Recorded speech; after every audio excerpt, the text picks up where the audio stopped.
어렵고 복잡한 뉴스를 쉽게 설명해드릴 친절한 뉴스. 오늘은 제2공항과 관련해 최근 KBS에서 보도한 사전 타당성 용역의 전문가 자문회의에 대해 자세하게 얘기 나눠보겠습니다. 최승민 기자 나와 있습니다. 안녕하십니까? 네, 안녕하세요. 네. 먼저 이 전문가 자문회의 자료 어떤 건가요? 네, 이 자료는 2015년 사전 타당성 용역 과정에서 용역진이 전문가들로부터 자문을 받기 위해 만든 자료입니다.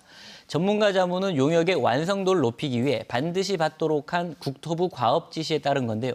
그러니까 사타 용역진이 용역 최종 결과 발표를 앞두고 전문가 자문회의를 개최해서 국내 전문가들에게 자문을 받기 위해 직접 만든 자료다. 이렇게 보시면 되겠습니다. 네, 최승민 기자는 이 자료를 직접 봤죠. 네. 네, 어떤 내용이 담겨 있을지 궁금한데요. 네, 이 자료를 보면 사전 타당성 용역지는 제주공항 인프라 단기 확충을 1단계와 2단계로 나눴습니다.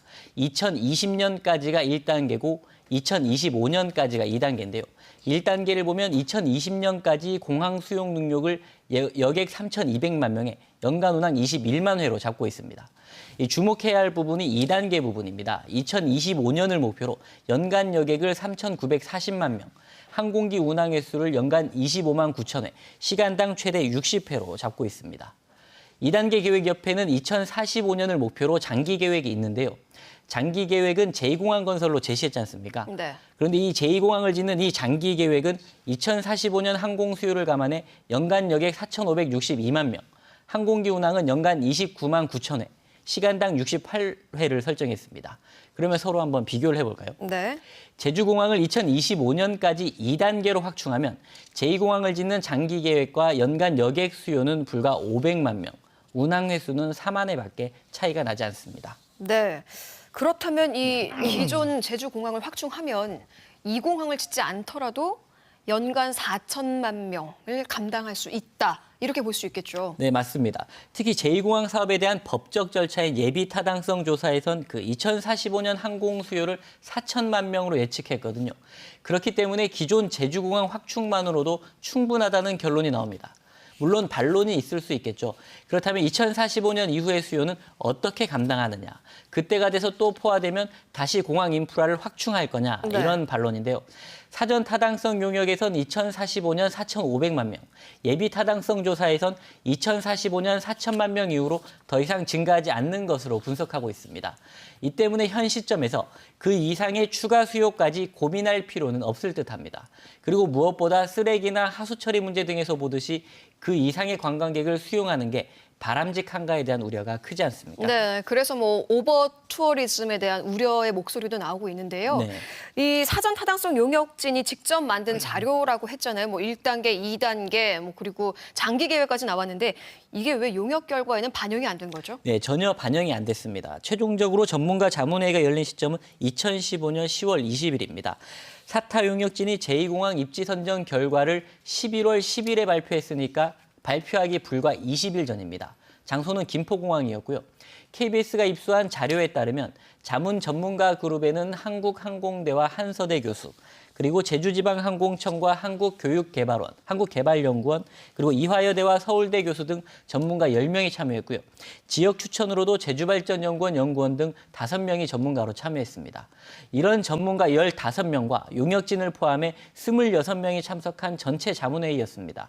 이 용역 결과를 내기에 앞서 마지막으로 자문을 받고 점검한 회의라고 보면 되는데요. 문제는 이후에 나온 사전 타당성 용역엔 그 결과가 엉뚱하게 바뀌었다는 겁니다.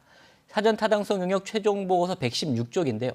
공항 인프라 확충 단계를 보면 전문가 자문회의 자료와 똑같이 단기 1단계와 2단계로 구분했습니다. 하지만 실제 단기 확충 계획엔 2020년까지 시간당 최대 40회, 연간 3,150만 명을 처리하는 1단계 내용만 넣고 2단계 내용은 없습니다. 전문가들을 불러서 자문회의를 하고 확충 단계까지 제시했는데도 이 내용만 쏙 빠진 겁니다. 이 때문에 용역 결과를 조작한 거 아니냐 이런 의혹이 나오고 있는데요. 일각에선 사전 타당성 용역 결과에 빠진 2단계 확충안이 용역진과 국토부에서 공개하지 않고 있는 ADPI 보고서 내용과 연관된 거 아니냐 이런 분석도 나오고 있습니다. 네, 그러니까 1단계, 2단계 장기 계획까지 해놓고 이게 그 발표 직전에 누락됐다는 말이죠. 예, 맞습니다. 그러니까 뭔가 의도가 있지 않느냐 하는 의심이 들 수밖에 없는 상황인데요. 네. 지난주 재가동된 이 검토위 회의가 열렸는데 국토부가 KBS에서 지속적으로 보도한 ADPI에 대해서 또 언급을 했죠. 네, 지난주 검토 회의를 마치고 국토부 관계자들이 제주도청 기자실을 방문해서 이제 비공식 기자 간담회를 했는데요. 이 자리에서 국토부 관계자가 용역진을 통해 ADPI에 정식 요청을 했고 받을 수만 있다면 보고서를 공개하겠다고 밝혔습니다. 하지만 ADPI에서 자료를 주지 않으면 그건 어쩔 수 없다 이렇게 말해서 비공개 가능성도 열어뒀는데요.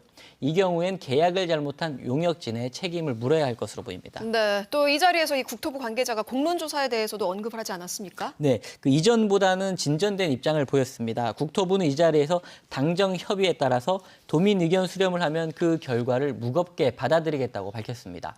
이 당정 협의에서 5가지 합의를 했는데요.